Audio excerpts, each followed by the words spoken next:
Oh, I bet that card looks familiar to you. What's up, everyone? This is Cardfight Destiny, and I'm here today to do a deck profile on...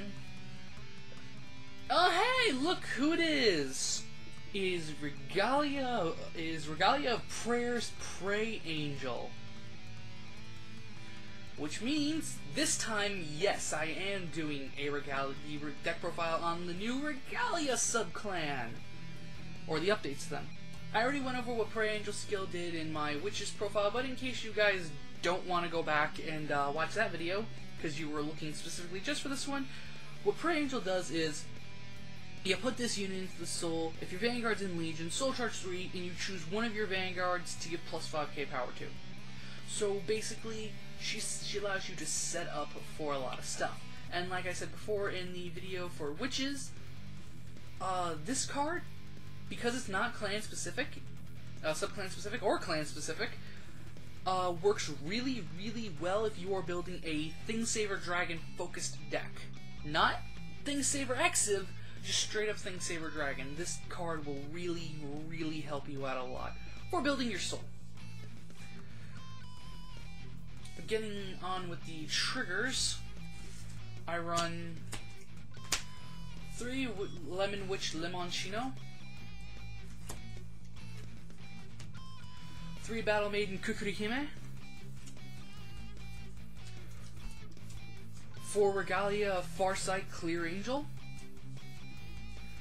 2 of the Majestical Deer God, that is Mirror Regalia Achlis,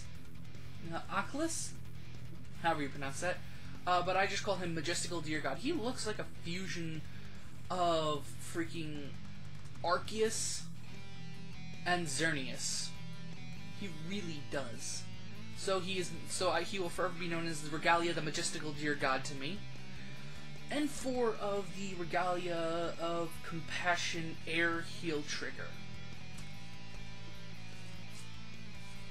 On to grade 1s, I run 1 Witch of Strawberries Framboise, along with 3 Goddess of Self-Sacrifice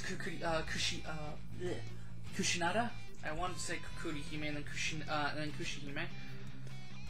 I run 2 Ordain Owls, because hoot hoot. For those who actually know me in person, that's a running joke of mine. Whenever I use Ordain Owl skill, I will shout hoot hoot, because it always surprises and annoys my opponents and my cousin.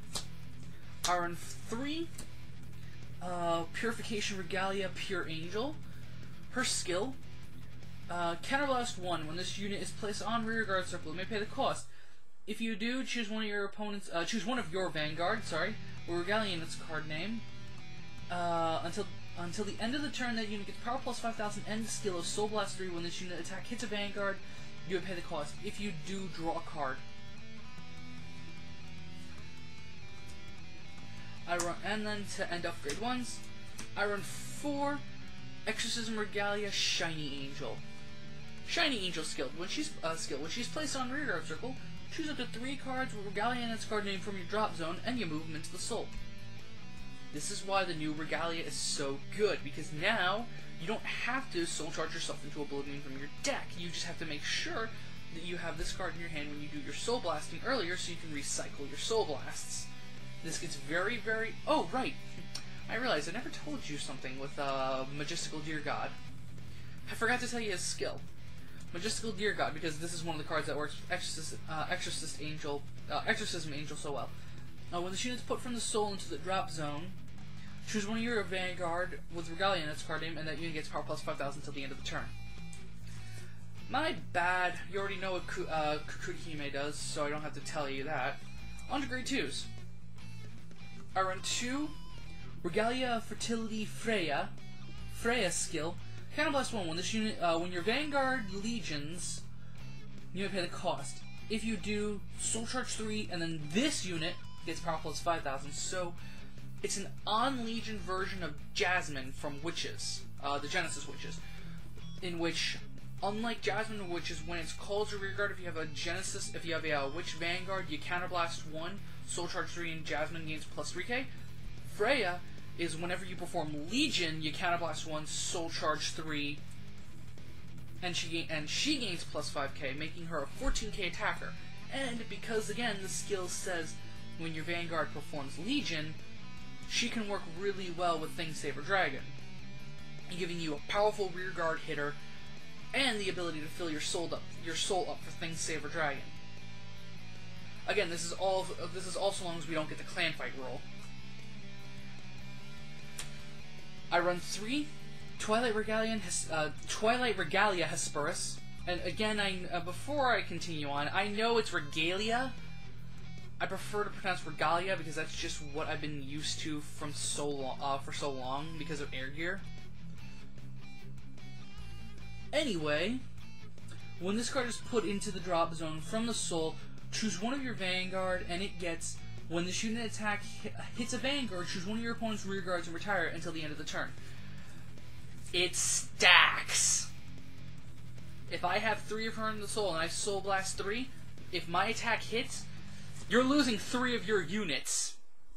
Oh, and by the way, this was the promo card for the pre-release for set 17, for EB 11 and 12, excuse me. So, yeah, have fun getting this.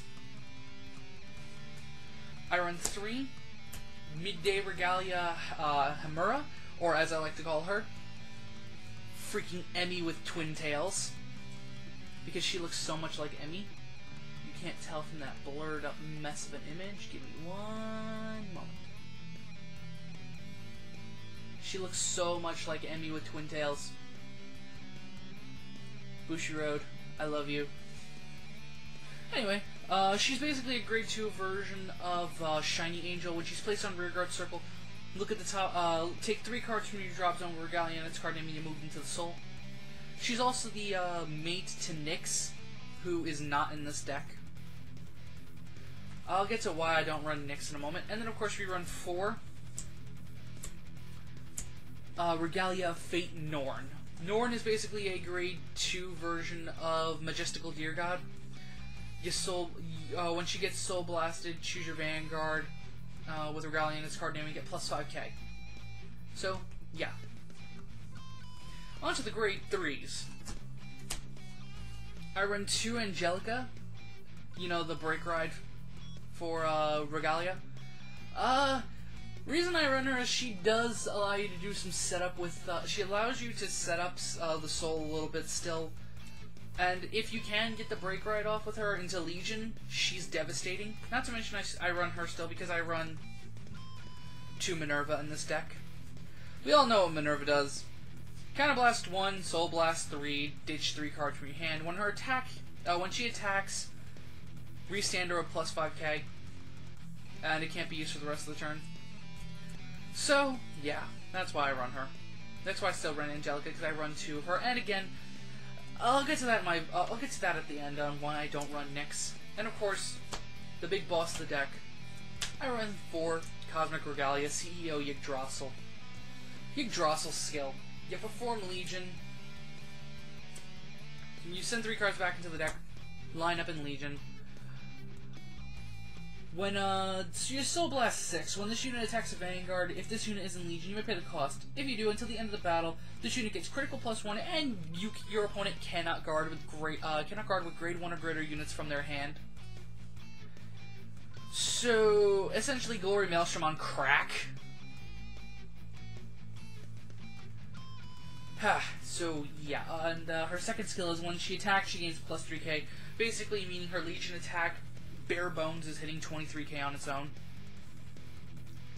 Oh, by the way, when I Soul Blasted, I Soul Blast like 2 of her and a Majestical Deer God, so she just gained 15k. Oh, and I also Soul Blasted Hesperis, so if it hits, it's killing something. Yeah, that's pretty much how this deck goes. You just Soul Blast a bunch of stuff that activates their skills from the soul, and you just watch your opponent cry into an oblivion. Now to get on to the reason why I don't run Nyx, real quick, before I end this all up. Here's Nyx. Nyx's skill. When a card with the same name as the card... when a card with the same name as a unit in your Vanguard circle is put into the drop zone from the soul, if this unit is in Legion, this unit gets power plus 1000, critical +1. This ability cannot be used for the rest of the turn. Soul Blast 3, when this unit... if the number of cards in your hand is 3 or less, draw a card. This ability can't be used for the rest of the turn. So the whole reason I don't run her is because she needs to Persona Soul Blast a unit off a Vanguard Circle, and since I only run 3 Hemera, and I would only be running 2 Nyx because I'd be running 2 Minerva, and I don't want to go 3-3-2. I'm only going to basically be having 3 bullets in my deck to Soul Charge, to hope to Soul Charge, and that would mess me up wholeheartedly if I have to sit on her and bank on getting her skill off. So I just choose to not run her. My final thoughts now on this deck. This is a very, very terrifying deck to go up against. Oh yeah. You don't want to go up against this deck because you think, okay, I can't guard with grade 1 or graders, so I just have to guard with the buttload of triggers I got. You're gonna run out fast, and I'm just gonna be reloading my bullets. So if I couldn't kill you if I couldn't kill you the previous turn, your hand is dead, and I'm gonna kill you next turn with the same skill. Also, excuse me, fix autofocus. Also, the Soul Engine itself is now completely fixed because you can just recharge your bullets from the drop zone now. And if you still need to get more into the soul, you can just re-ride and re-legion, which lets you net more into the soul, so you're always going to be recycling your soul now. So you don't have to worry that much on your soul. This is why Ameno Akari is no longer in the deck. Because I was debating between Ameno Akari and Prey Angel. If I can get into the oversleeve, as you can clearly see, I've been debating between the two. And in the end, Prey Angel just works so well. And she's so toolboxy because since it's no longer, since she's not clan specific, until we get the clan fight rules in America, which, let's all face it, we're gonna get the clan fight rules in America, she will be deadly to run in any Legion Soul deck. If we don't get clan fight rules, we're gonna get clan fight rules because her and her and Astaroth are gonna be terrifying. But I'll save that for another video when I sit down and I talk about some of the new stuff we'll be getting later on down the line. So this is Cardfight Destiny saying out, and I will see you all in the next video, people. Peace.